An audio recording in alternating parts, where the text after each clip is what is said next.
everyone, to this week's Cat's Eye on the Future. This week, we have a really interesting guest. We're going to be interviewing a real live modern druid. Her name is Rowen Grove, and she's going to tell us about a little bit about historical druidry, but mostly about being a druid in the modern day. And she's also just completed her training as a seer in the Druid tradition. So I thought would be a really interesting thing to go with the whole idea of the Cat's Eye in the Future show. Anyway, I'd like to welcome Rowen to the show. Hi, Rowen. Hi, Melodi. And I also, for Truth in Advertising, Rowen was at one time my roommate a very long time ago. We won't talk about how long ago. So we know each other pretty well, and we're gonna try to just go ahead anyways if we didn't know each other as well, and just ask questions. Again, I think the first thing I'd like to get into is maybe, again, for our audience who may not know, what exactly is or was a druid and what is a druid now? Well, that's a simple question with a very complex answer. Quite a few very complex answers. What we might refer to as the paleo druids, the druids of ancient times, were the priests of many of the Indo-European cultures, particularly some of the ones that became the Celtic cultures. They were sort of like a priest caste, and the Romans noted their existence in Gaul, in Britain, and I don't remember if Romans had anything to say about Ireland or not, but they were in Ireland, the Druids, that is. And the modern day version, now I am a member of ADF, which you may think of as a Druid fellowship.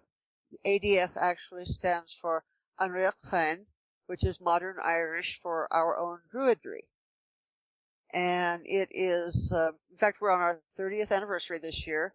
It is a modern neo-pagan Druid path that is specifically formed not to copy the ancient techniques exactly, because there are a lot of ancient techniques that most modern neo-pagans don't care to use, like human sacrifice.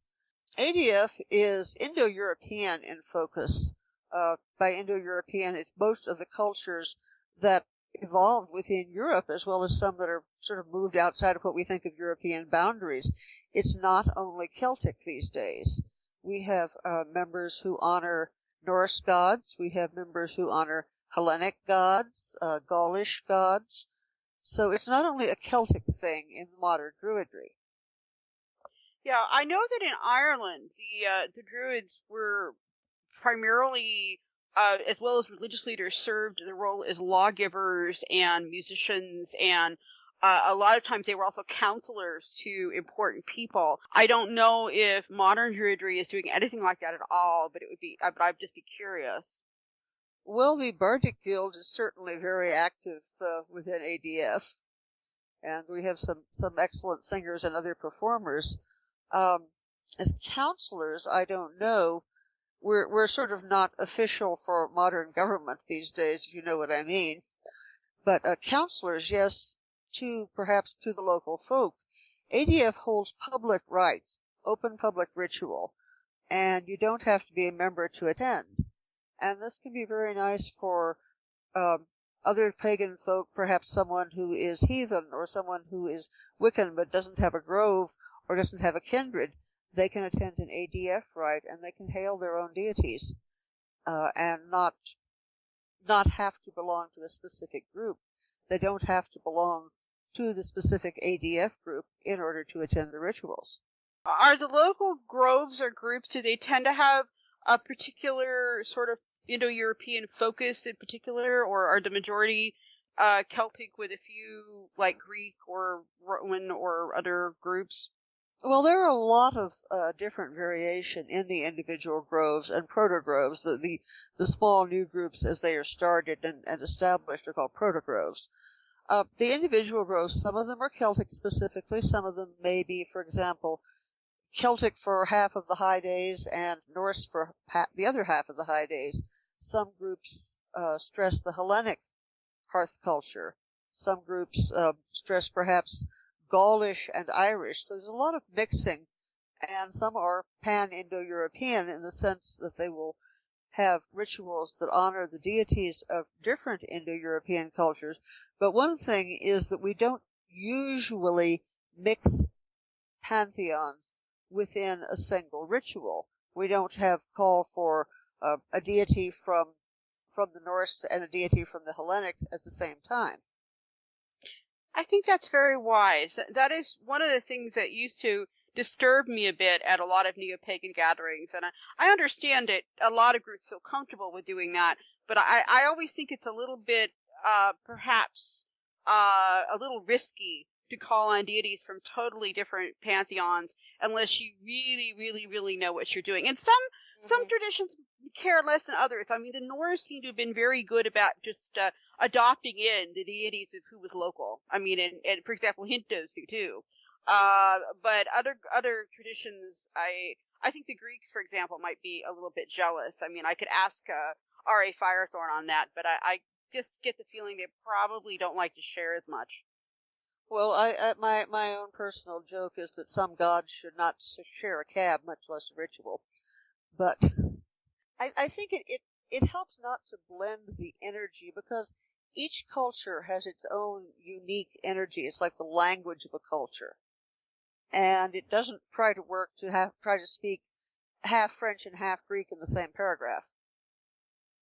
No, and I remember some very powerful rituals that I know you and I were both at. For example, where the late Alexei Kondratiev was, would conduct. He would combine sometimes various Celtic traditions and use different Celtic languages, but they were all in Celtic language for part of the ritual, and it was very, very powerful.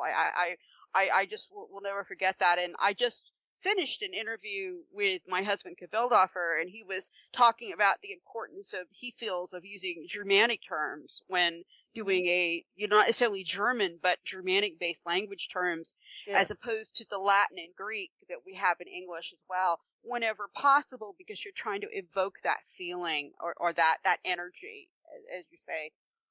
Why don't we step back a bit? Can you give us just a little bit of the history of modern Druidry?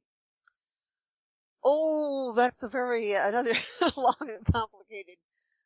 What you might think of as the Druid revival, what we sometimes refer to as the Meso-Druids, in the 18th and 19th centuries, you got a lot of romantic revival bringing up pagan, or what they thought of as pagan practices. And a lot of that kind of group went into some of the fellowships. Like, I understand there are some elements in common in some of the Masonic guilds that are similar to what we call the Meso-Druids were coming up with. I don't know anything about Masonic ritual, so I can't verify that. But there was a lot of that sort of thing in the fellowships that sprang up in the 18th and 19th century. And of course that's what I have been told, since I don't know them personally. I have heard a gentleman who is himself a Mason using some phrases which he said came from Masonic ritual very effectively in Druid ritual. So that go ahead. That doesn't surprise me, simply because there was sort of an awful lot of sort of I hesitate to use the word occult, but sort of mystical language and various things that seem to have sprung out from like the 17th, 18th, and 19th centuries, that there would seem to have been a lot of overlap there. So that wouldn't surprise me.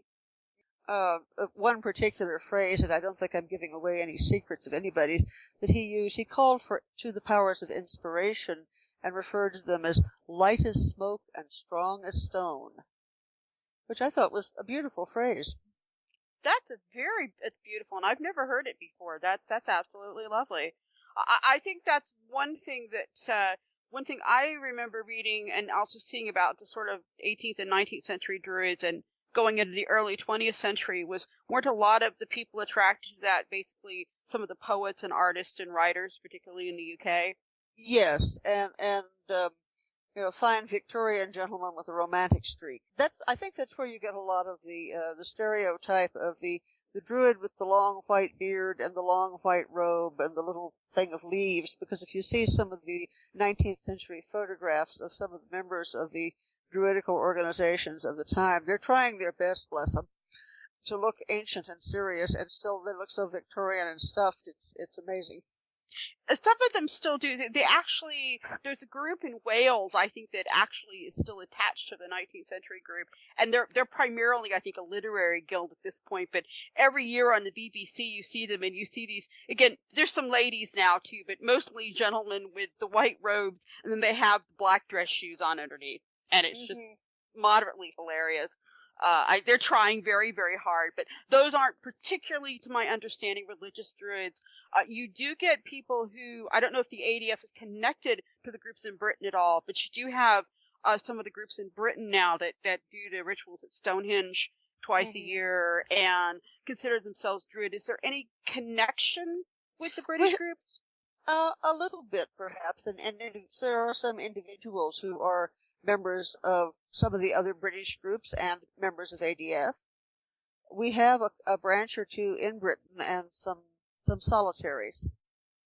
So there are connections, and there are people who are in more than one neo-druidical organization, both in the U.S. and the UK and other places as well. There are ADF members in Germany and in other countries. Yeah, so we've talked about the kind of meso-druids a little bit and our Victorian gentlemen, but how did that morph into the modern ADF or even the modern druidic movement? Well, let's see. There was, I think, a lot of the modern druidic movement started in the latter half of the 20th century, as the whole neo-pagan movements exploded into vastly more than they ever had been, at least on a public basis. ADF itself was founded 30 years ago by Isaac Bonowitz and friends, and it's had some ups and downs like any neo-pagan group, but it seems to be holding steady pretty well at this point. There are some other groups who are out there. I don't obviously know as much about their founding as I do about the one I'm working in. But there seem to be some, let me see, I believe the Henge of Keltria, for example, hived off from ADF, and they are specifically paying attention to Celtic cultures and Celtic paganism. Okay, so so that kind of brings us to the present day and the organization you're in. What can you tell us? We know that it's doing Indo-European. We know that you mentioned they have public rituals on high holidays. What exactly is a high holiday, and how does that determine? Well, at the moment, ADF overall is working with the Wheel of the Year, which most of the neo-pagan communities work with these days. The 4 quarterly days that are the solstices and the equinoxes, and the 4 cross quarters, usually called Imbolc, Beltane, Lanasa, and so on, by most of the neo-pagan community. And ADF, most groves, most groups, hold their public rituals near those days.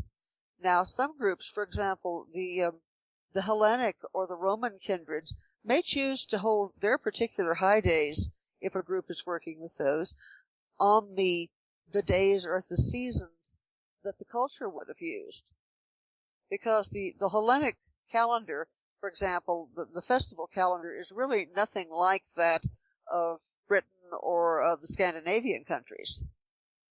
Yes, when we had Mr. Firethorn on, he was saying that, in fact, it's a Mediterranean climate, and even the planting is completely different. So the rituals were completely different and don't really fit that well in most parts of the United States in terms of climate. They fit very well in California, which is where he's working.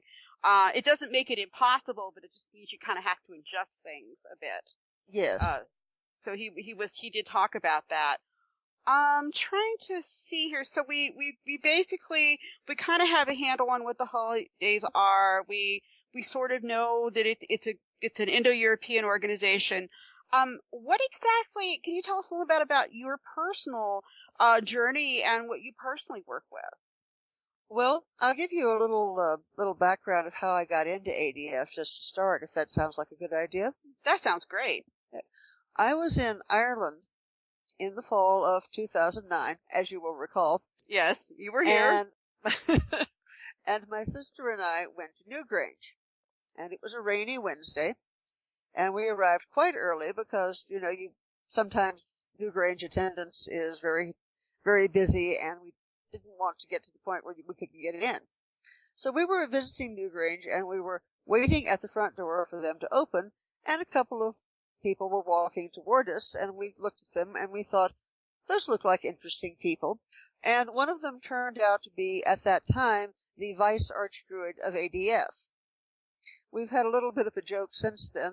Right, you go to Newgrange, you meet a druid. What else is going to possibly happen? Right. But I had been associated with some different pagan groups, but at that time it became necessary for me to reorient my own path.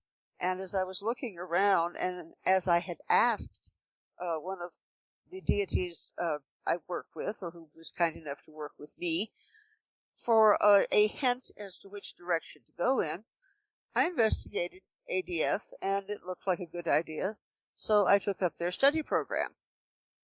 And here I am. But can you tell us a little bit about the study program? Yes, indeed. The first study program most folk undertake is called the Dedicant Path, and it's designed as a year-long spiritual and scholarly journey to have folk become familiar with aspects of ADF, various aspects of neo-paganism.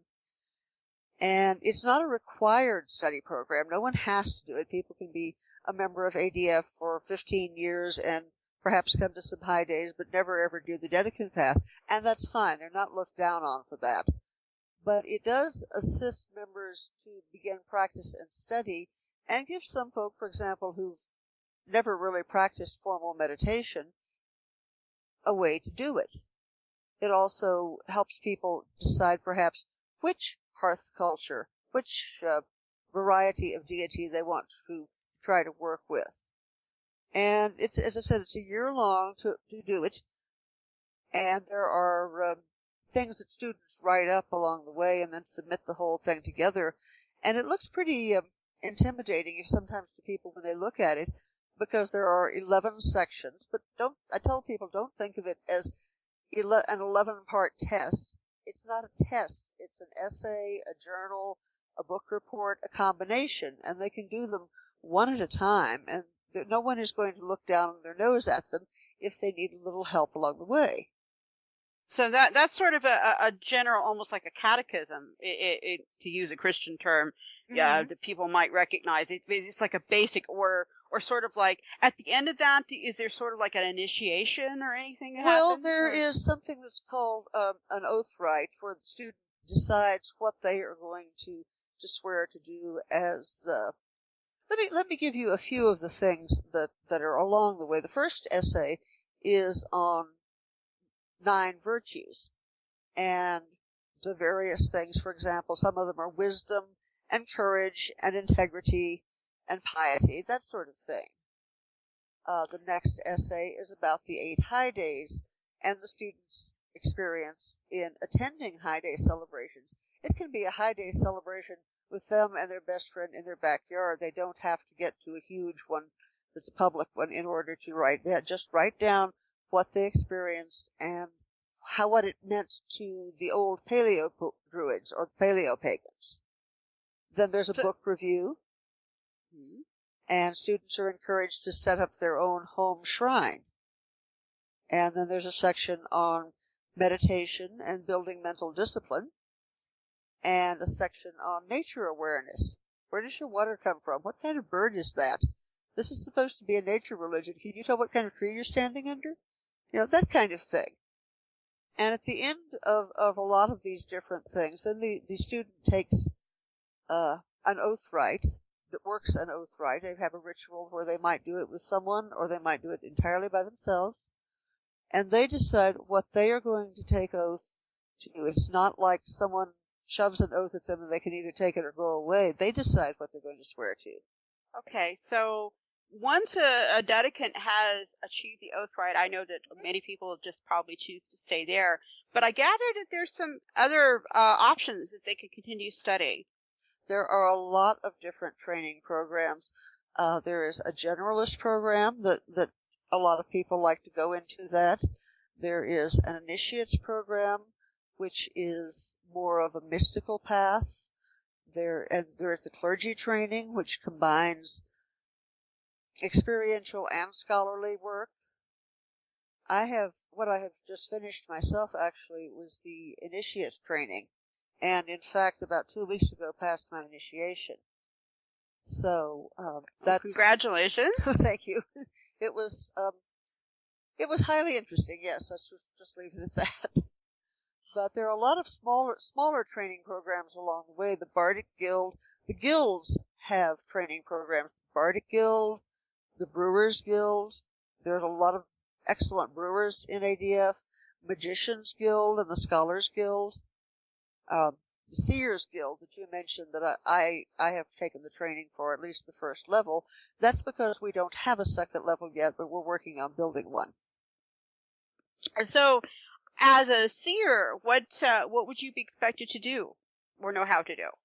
Well, one of the things you have to do for that, you have to be proficient in at least one type of divination, or reasonably proficient, perhaps I should say.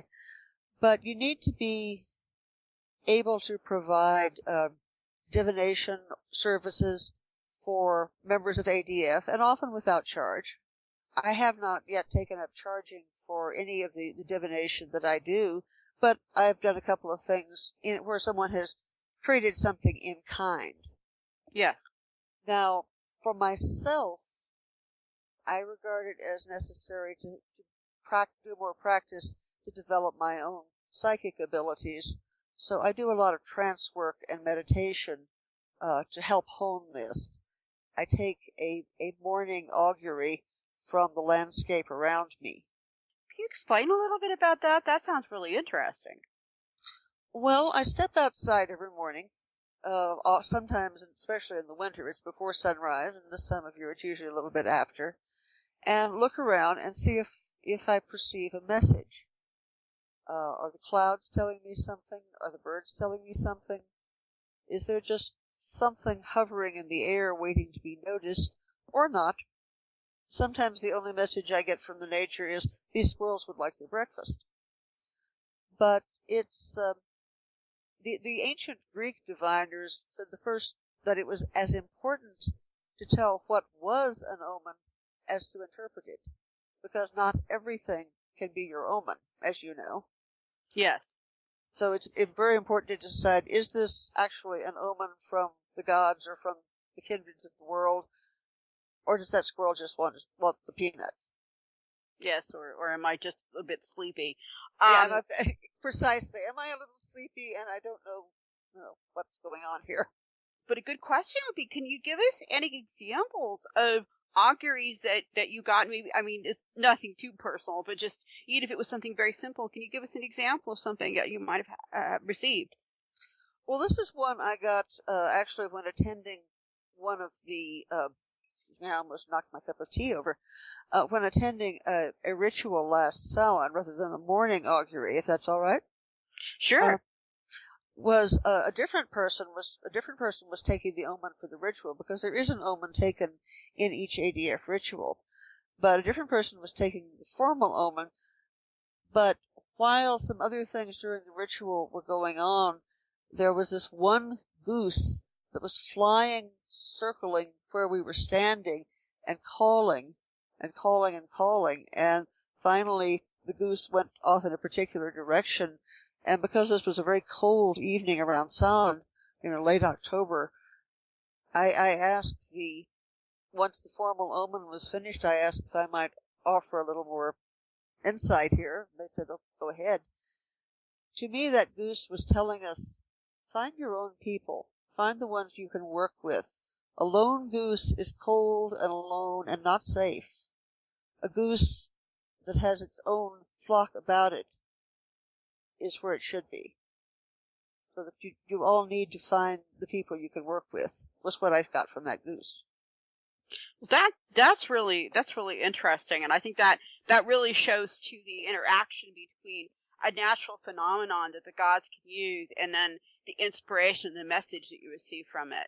I think very often, some psychics and some people, just will see or get images in their head of all kinds of things, and other people, I think more, the way your tradition is teaching is you look at the natural world around you and receive messages from it. Am I getting that correct? I think that is, but that is my particular practice. It's not necessarily an ADF practice, but it is something I practice within ADF. Right. Have you received anything of interest on maybe a larger level than just personal that you could share with the audience? If you don't have anything, that's fine too, but I just thought it might be interesting. Any messages? Oh, well, let me think about that question for a couple of minutes, shall I? Yeah, you can think about that. We can kind of go on, and then we can kind of go back to it. So we've gone through the different levels. We've gone through. I think there were some other things you wanted to touch on. Yeah, you were saying you work some with the Elder Futhark and the Norse, particularly yourself personally. Yes, I do. I've been working with the Elder Futhark for about 4 years, which makes me not a total beginner, but pretty much a beginner still, at least in my own eye. A lot of people people work with different systems of divination. A lot of people like to work with the Irish Om. My sister works with those. That must be interesting, because has the ADF come up with their own system for that? Because whereas the Elder Futhark, which is one of the forms of runic divination in the Norse, from the audience, in case they haven't caught that on some of the other shows, the Elder Futhark is at least traditional alphabet, and has some like 19th and 20th century traditional practice behind it, and also Viking era rune poems and things. But the they don't really. I've seen several modern systems, but I don't know of any actual traditional ones that we could come down to us. I mean, obviously they probably were using them in the past, but have they recreated one essentially? There are some different creations, and some of the ADF folk have produced some other forms of divination. I'm not knowledgeable on them because I've been having my nose in studying the one, but there are a lot of folk do use the Om. It is, as I believe, as you just said, mostly modern interpretation, but that doesn't necessarily mean it's not valid, of course. Oh, no, and I didn't mean to imply that. Just simply that I was hoping actually that maybe somebody. I mean, I'm not a Celtic, or even though I live here in Ireland, I don't really am not up to date on everything. And I thought, well, maybe somebody had found something somewhere, or they were just. I know one person in Ireland that did his own correspondences to different trees, and his system worked really well for him. Well, the Oms weren't associated only with trees, and a lot of the tree alphabet business, that's Robert Graves. And I'm not particularly knowledgeable on them, but I will add just a little bit here. There is a document that was called the Autocept Thesis. I probably just mangled the name. It is a work of Irish grammarians, a medieval work, and thought to be at least, and it has so many different correspondences for the different Oms, books, different books within books, and correspondences to types of people, correspondences to types of creatures, not only trees. So, as I said, Robert Graves popularized it as a tree alphabet, but that isn't really. Let's just say that Graves was a great poet and romanticist, and not as much of a scholar as he might have been. Well, and he was also writing quite a number of years ago, too. Yes, but the system of writing is undoubtedly early medieval, at least. Yeah, it's like the runes probably go back at least to the Migration Age, and were probably initially carved on wood, but that's, other than they're an alphabet, that's things that we know about them from the early period. We do have some rune poems, But as my husband has pointed out, we don't even know for certain they were used for divination during the early period. They probably were, because most alphabets are used as divination at some point, but including our modern one. But in any case, so you do the Futhark and the rune casting. Do you work primarily with the North Pantheon then? Well, no, I'm a curiously hybrid thing, and I keep insisting I am not a blended hearth person. I started out largely working with particularly a couple of the Gaelic gods. First, Brige, perhaps called Brigid, who has had some work for me for the past few decades, and got the relationship going with a few more of them. And about 7 or 8 years ago, initially, but more particularly about 5 years ago, Odin suddenly popped up at my shoulder, literally. And so since then I work with both Gaelic gods and Norse gods, but I don't work with them at the same time. Yeah, so you're not so you're basically, you have two different sets of deities that you have devotionals to, but you're not combining them in the same ritual. Not in a formal ritual. As far as my own evening devotional practice, I don't change altars. I do an evening ritual devotional practice every night. I don't care how tired I am. I don't care how sick I am. I do my devotional practice every night. Sometimes it's a lot shorter than other times, but it's there. Do you find that to be helpful? Yes, I do. Very much so. So you would probably recommend to other people, even just in general, to pagans or to anyone on a spiritual path, that daily or at least nearly daily devotions are probably a good idea. Yeah, I think so. I think, as you say, anyone on a spiritual path, whatever their flavor of path is, something, pour an offering, stop, light a stick of incense, say a prayer, something. I say to myself, how much time did you yourself, Rowen, spend surfing the internet today? I think you can give your gods 10 minutes before you go to bed. I think that's a really, really good way of looking at it. I think that a lot of times the modern people, we really have some skewed ideas of the time we spend on things and the times we have left over. Now, obviously, if someone's a busy mommy or something with 4 kids, it's a little different than if you're like you or me and we have sort of more options we can do with our time. Right. We work at home. But I know one woman who says she does her devotions while her 2-year-old is napping. Exactly. That would really be the only way when you have a 2-year-old. I mean, that's just the way it is. Actually, that leads me to children. Actually, lead me on to another topic of fur children, essentially, but also just animals in general. I believe that at least in traditional Druid path and in a lot of Indo-European religions in general, the animals are very important. Are there any specific teachings of the ADF or even in your personal practice that involve animals? Well, I don't think we have specific teachings involving animals. There are teachings and folklore within the different cultures that ADF embraces, within the different Indo-European cultures. A woman who was visiting just a couple of nights ago, who is an ADF priest, showed me the set of divination tools that she is working with, on which she has pasted little pictures of the Audubon etchings of different kinds of birds, and she uses the different kinds of birds in her for her personal divination tool. So that's interesting. A lot of ADF folk, people, like most neo-pagans, a lot of us have our critters, our cats, our dogs, our rabbits, whatever they are, and those are our pets, our family, our familiars. I don't think ADF personally has any practices concerning our fur families, except I will point out for one thing that any kind of blood sacrifice is absolutely and specifically forbidden. Okay, I knew you wanted to bring that up because you want to make that really clear. Yeah.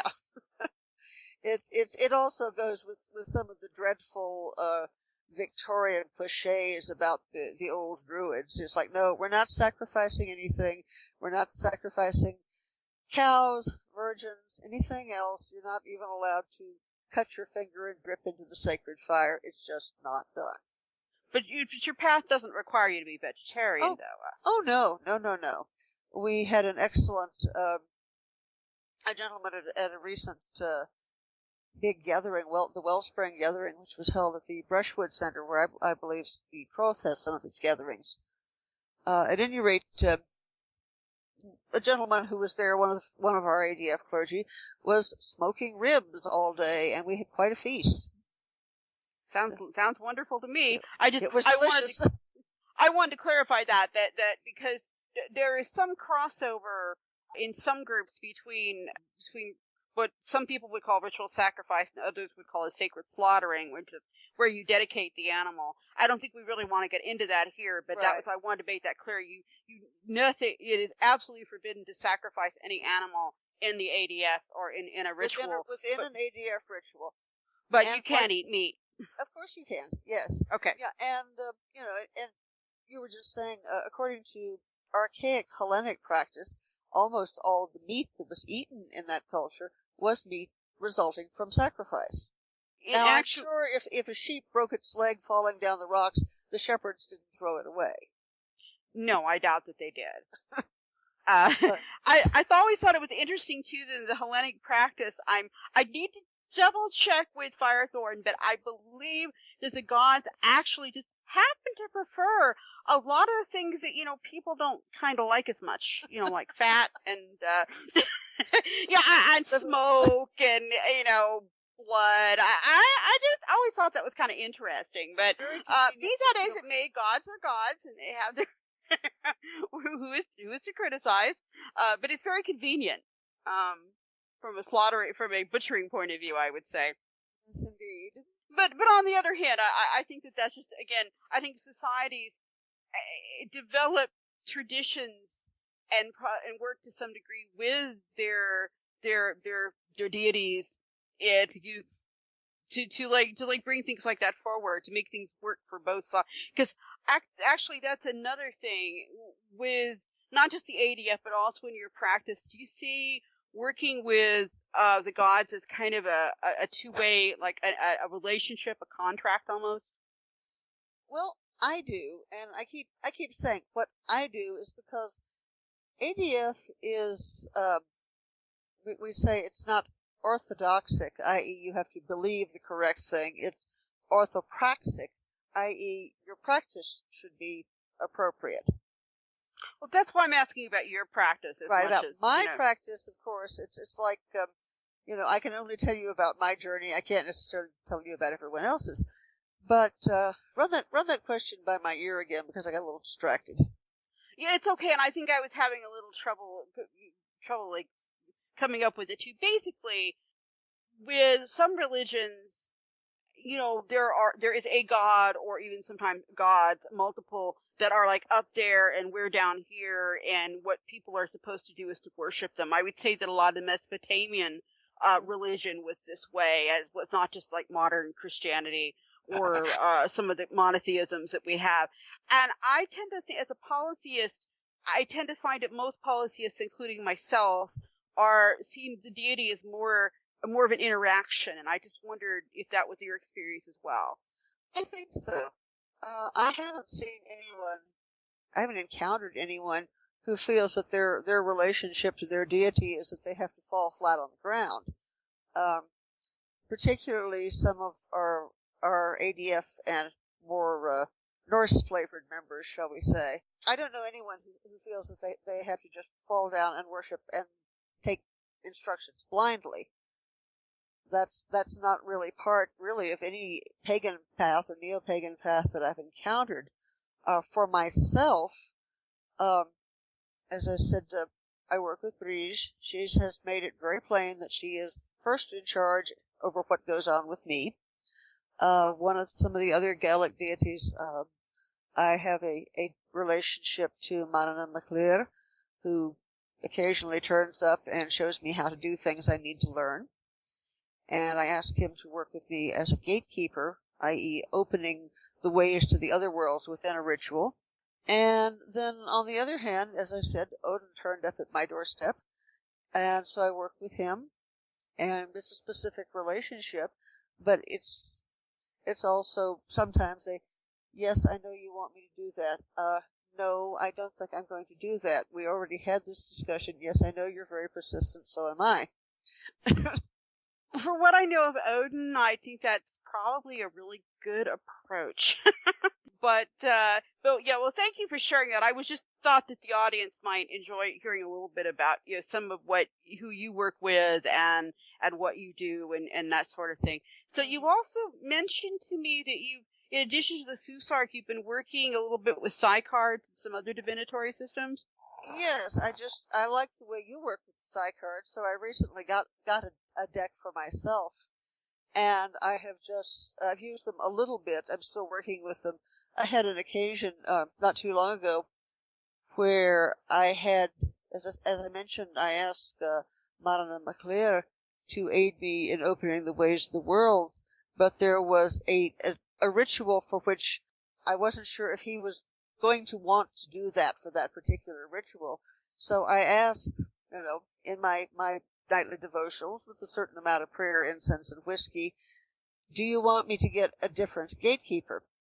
And because working with the Elder Futhark for him didn't seem quite the right thing, and I don't consider myself competent with the Ogham, although I've studied them a little, I picked up the Psycards and just cut the deck randomly.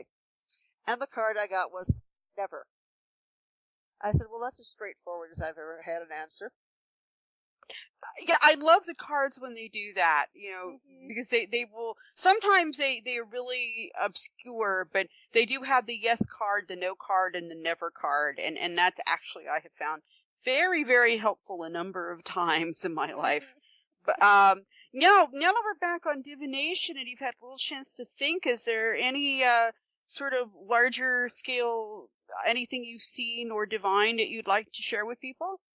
Well, it's a little bit dire, but I'll give you some of it anyway. This happened last fall, and I was at a Celtic festival, and up at Estes Park, you know the one. Oh, yes. And I did a little bit of unplanned trance dancing because there was someone playing the pipes and they had the swords down on the ground, and I've studied the sword dance, so I went over and worked into the sword dance because there were gentlemen who had way too many beers, was tripping all over the place. I said, oh, come on, somebody's got to do this right. So, and the sword dance doesn't last more than 3 or 4 minutes, which isn't usually long enough to go into a dancing trance, but that's what happened that day. And I could see the clouds hanging over the valley, and once the sword dance was over, I came out, and as we were driving down the mountain, a friend of mine was driving, thankfully, I kept looking at all the houses down the river valley and thinking, they're too close to the river, they're too close to the river, they should not be there, they're too close to the river. And 2 days later, a massive frontal system stalled over the mountains, and that valley flooded. Washed out the highway, washed out the houses, washed out a goodly chunk of the town at the bottom of where the creek comes out. Aren't some of those roads still washed out? There have been repairs made, but that's never going to be the same. Yeah, it was what they called a 1,000-year flood. Yeah, I mean, as soon as you said the water's too close, I'm going, this must have been right before the heavens let loose, because yes, I remember just sitting on my computer, just, watching and waiting and hearing if there was anything of Estes left and that whole area. I mean, it was... Yeah, but I saw it, I could see it hanging over there, but what I'm going to go down the valley and knock on every door and say, you're too close to the river. They're going to throw me in the river. Well, I know, and that's one of the problems. Actually, I think that brings up a very interesting point with this sort of divination, is who and how do you tell and what do you say? Because you were there when I think I've mentioned this on the air before, but I can't remember, but years and years ago, we were practicing divination when I still lived in Denver, and we were all living and working at a ritual together. And I know exactly the one you mean. Yeah, I was practicing what's called scrying, which is looking into a bowl of water and then you just say the impressions that come into your mind. Some people will actually see pictures or feel transported out of their body. I was just sort of getting images, and I saw very clearly, the city by the bay, and the bridge is burning. The bridge has fallen and the harbor is burning. And I remember that. And I remember we had a discussion afterwards. Should we call friends on the West Coast?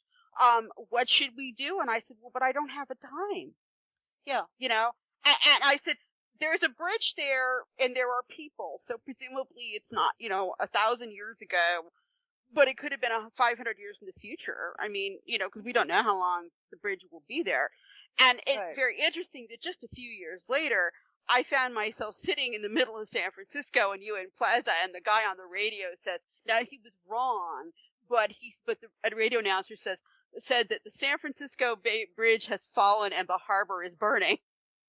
It turned out to be the Oakland Bridge that had partly fallen, but they announced it as the Bay Bridge, and I just sat there like, yes. Yeah, but it was, who would I have told? I mean, as my husband has said, if I had been the queen of San Francisco, this, in a traditional society, I might have been, I don't know, able to do what, reinforce the harbor, have more buckets of water. But the other thing I take away from that, in that particular case, unless I was also seeing the echoes of something that happens again later, which is always possible, events it was not nearly as bad or as terrible as the vision seemed to indicate. Yes. Now again, just like Estes Park flooded once before very tragically and has flooded again now, you obviously saw the one that was immediately about to happen. 2 days later. Yeah, I mean, that was, but there was more than one. Maybe there will be another earthquake or catastrophe when the Bay Bridge does fall, and maybe the harbor really burns. Or maybe that was a potential that was, it just wasn't quite bad enough. That's the thing about this kind of divination and what makes it so hard to give clear-cut stuff. I have another question. Did you find time difficult? Do I find what? Time difficult. For example, you knew something was coming, but you didn't know it was going to be in 2 days. No, I certainly didn't know it was going to be in 2 days. Time. Yeah, that can be tricky. The other thing, backing up just a little bit, I was working, doing some divinations, actually doing a couple of divinations that same weekend at Estes Park, and doing some divinations as to how will this weekend go, because I had a couple of questions about things on a run up to the weekend, and almost every single reading, the Thorosaz rune turned up. Strong forces. And I think the reason it kept turning up in people's private readings was because that massive storm was sort of psychically hanging over the whole event and kept flavoring every divination I tried to do for a month beforehand. This was how I got the concept of the card of the day. You were essentially getting the rune of the day or the rune of the week. The rune of the month.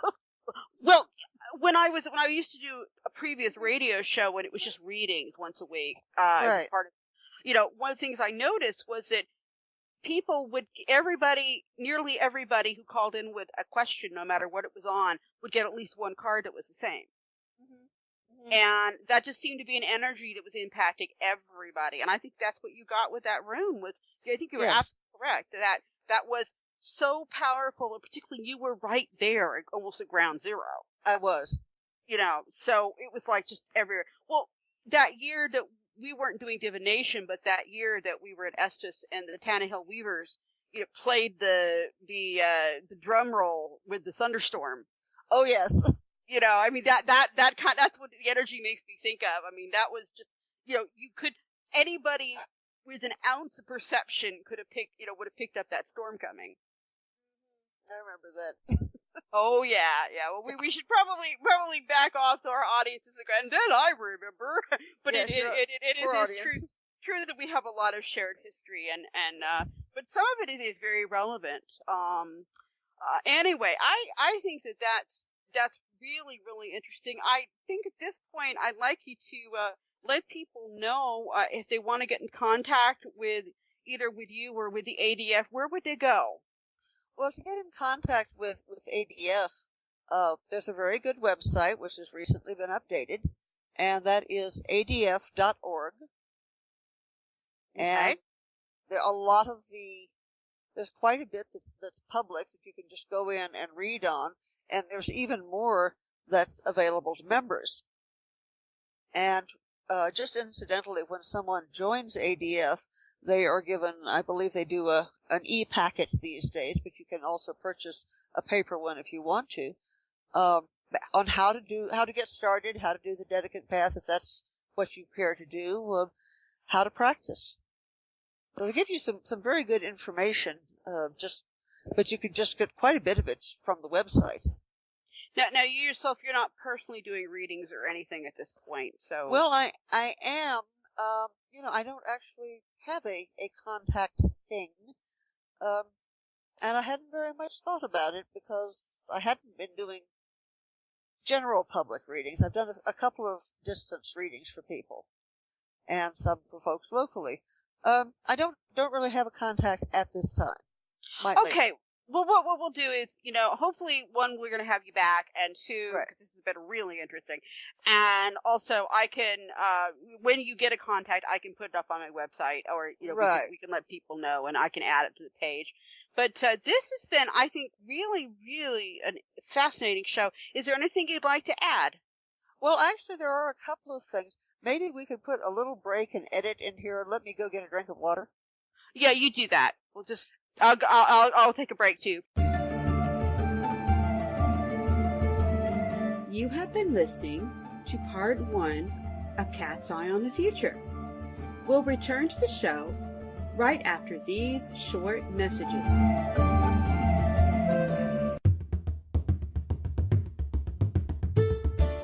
Do you have questions? The cards have answers. If you would like a personal reading with Melodi, just go to my website, melodipsychicreadings.com. That's Melody with an I, psychicreadings.com for information, or email me at melodyreader@gmail.com. Readings are available using Skype, phone, email, or even in person if you are lucky to live in Ireland. Why not find out what special messages the cards have just for you and book a private reading today?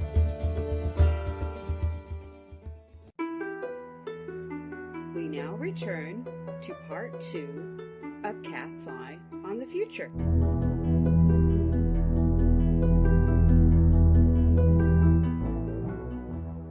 Okay, so I know that you wanted to say a couple more things, particularly about ADF and then possibly some other things. You want to talk about the clergy program? Well, I just wanted to touch on that a little bit more because we hadn't touched on it very much here. ADF clergy has quite an extensive training. In fact, ADF overall is one of those things, I think, like perhaps Asatru, that gets referred to as religion with homework. That's true. And a person cannot transfer in if someone was a priest or priestess in a different tradition. They may already have some very good skills that will be useful to them, but if they want to become a priest, and we use the term, we don't have ADF priestesses, they're all priests, whatever their gender. Okay. Then there is an extensive training course which takes at least a year. And I've been looking at it a little bit myself. It seems to have some excellent courses in it. And there are 3 levels of clergy, so you had a question? What kind of things does the clergy study? Well, let's see. Some of the classes I see, I'm looking at the website here. For example, the priests, the clergy have to study divination. Now, the divination and magic and trance courses, those are also things the initiates have to study. And there's a lot of overlap. But the priests also have to study things like ethics and crisis response and ritual mechanics, i.e. how does a ritual work? How do you put the pieces together to make it work? Yeah, when I studied how to work with small groups, how to work with large groups, things like that. Yeah, when I was in Spiral, we had to do different things like again the ethics, the responding, a bit of counseling, not clergy related counseling, and what the difference was, Right. and also how to do public rituals, at both small and large. I think I think a lot of people they it's one thing to read a ritual, but something to have to write one and then perform it. Yes, and it depends. A ritual that works splendidly for 8 people in your living room is not going to work for 120 in an open space. And is ADF working sort of towards the day when we have like more like congregations? I mean, the thing at neo-paganism kind of grew out of small sort of working groups to a large degree. But now a lot of times, I know the last 20 years, you sometimes get festivals with like, several hundred or even 1,000 people. It must be different. Yes. And the ritual mechanics of the situation are quite different. Recently at Wellspring, for part of my initiation, I was working with a ritual where my judges were observing me, and because there was so little time, they couldn't simply add another ritual for me to do all by myself, so I was folded into the main ritual for the Wellspring event, and I turned around, and all of a sudden, being used to working with perhaps 20 or 30 people, I'm talking to maybe 150 people. It's different. And for example, when you do you can't do individual blessings for 150 people without 149 of them standing there twiddling their thumbs. So that's the sort of thing, among other things, that priests need to learn. Yeah. Is there, just curious, are they started working at all with like the theater and the costuming and the pageantry aspect of the larger rituals? There's a certain amount of that, yes. Robes, the priests have a specific stole that is the mark of a priest, that other people don't get to wear that kind of stole. They can wear some other stole if they want to, but not that one. So there is a certain amount of theater for ritual or ritual as theater that's ingrained in the training program. Because if you're going to work with large congregations, as you said, you need that. And so after a year, then is the person, or if they're like qualified, are they like are they legal, or does that depend on the state? I think it depends on the state. They have to submit a vocational statement and pass a background check before they can be ordained, as well as doing all the coursework. Oh, no, that's interesting. The background check is a new one I hadn't encountered before. Yeah. It's probably a good idea, actually. I think it is, especially some of the things that have turned up these days. Oh, I know. Yeah, I may actually mention that to the Troth Clergy program, since they're working on things like that. That's actually kind of an interesting idea. And you said there are 3 levels. That would presumably be the first level. What are the other 2? Well, they're called by circles. There is first circle, second circle, and third circle. Third circle is what's tended to refer to as senior priests, and backing down the second line is consecrated priests, and then the first one is an ordination, a fairly simple ordination. So I was actually recently asked to take the omen for the ordination ceremony for a friend of mine, and that was a really important experience for me. I can imagine. You keep talking about taking omens. I know we talked about that a little bit before, but how do you do that?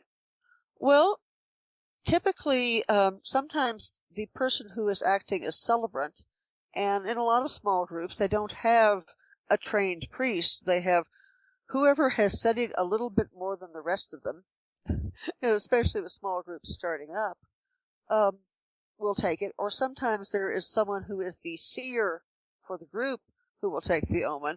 It's a step in the ritual, because up until that moment in the ritual, we have been praising and calling on the kindreds. Now, the 3 kindreds, and I think we didn't mention this before, and we should.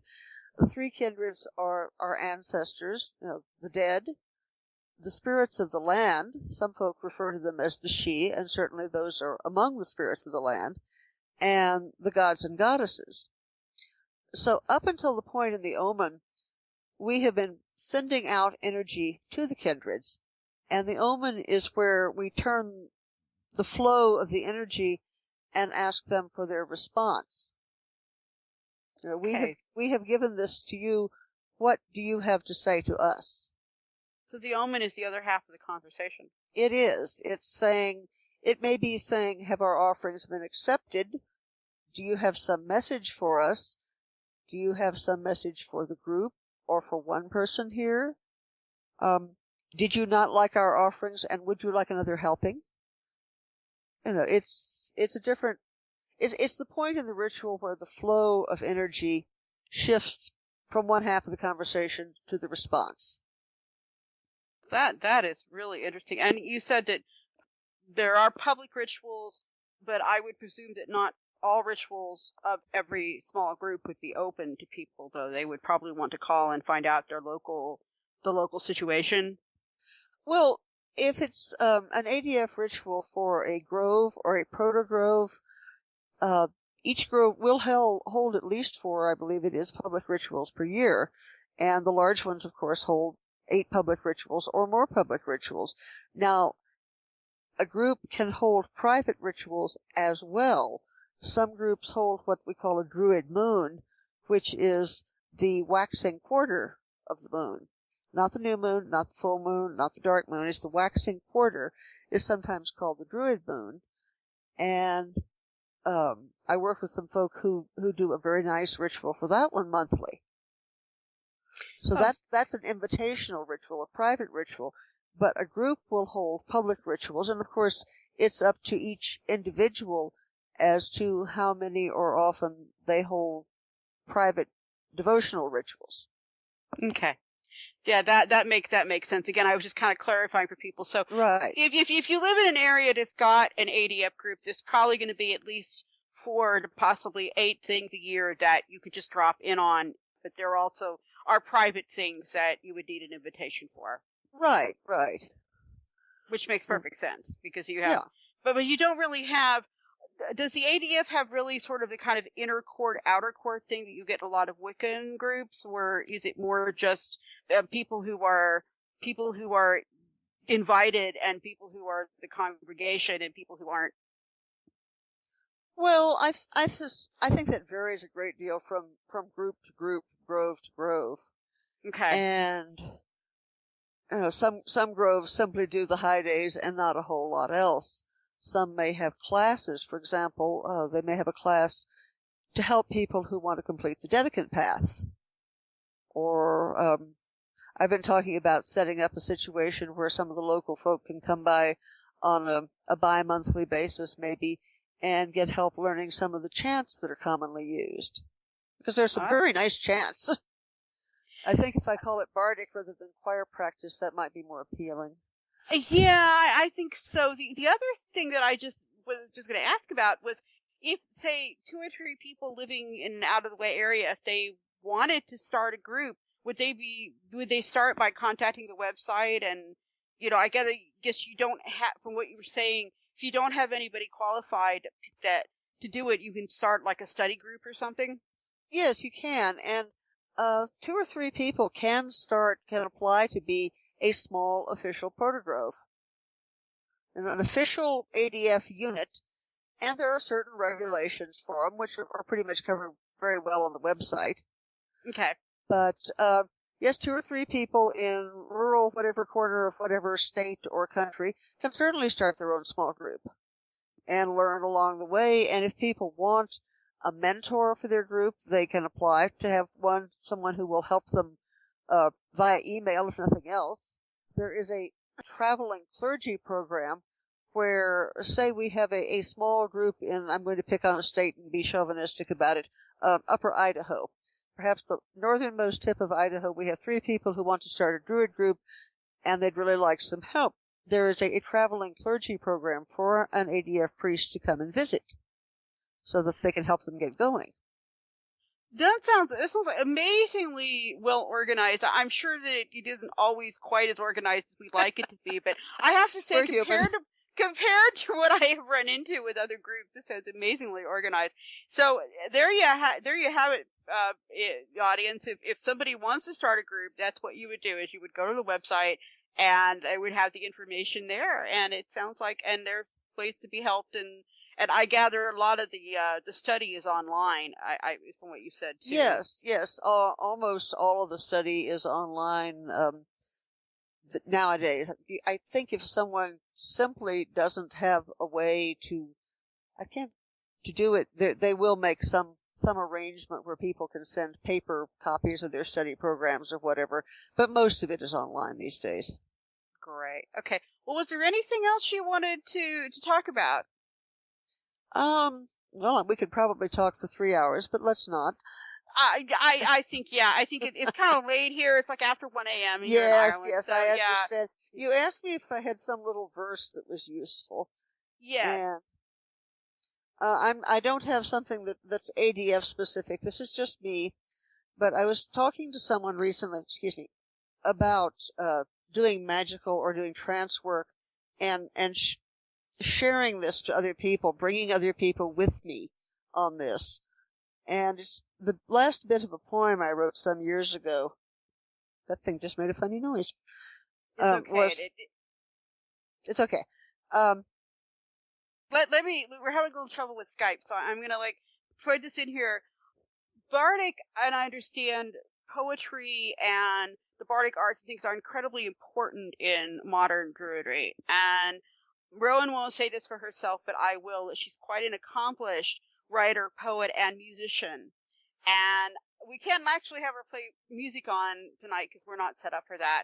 But I did ask her if she'd be willing to kind of close out the interview with some verses or something from her some of her own writings. And because we had Skype kind of cut in and out there, I'm going to ask her to reintroduce the verses she's going to say, and explain them as we get ready to close the interview. Okay. Well, this is actually the closing lines of a sonnet I did a few years ago. And I think it was about storytelling, but I think it's also relevant about my own work in trance or divination, helping others to see what I see. I'm not the important one here. I'm just the one driving. You know what I mean? But by my art, so turn your eyes to see new worlds revealed by song or verse or tale. Look not at me, but where I part the veil. Thank you. And I think, I look forward to having you on again. Well, that will be good. And until then, I want to thank my audience for joining us this week. And I think that's all from Cat's Eye on the Future.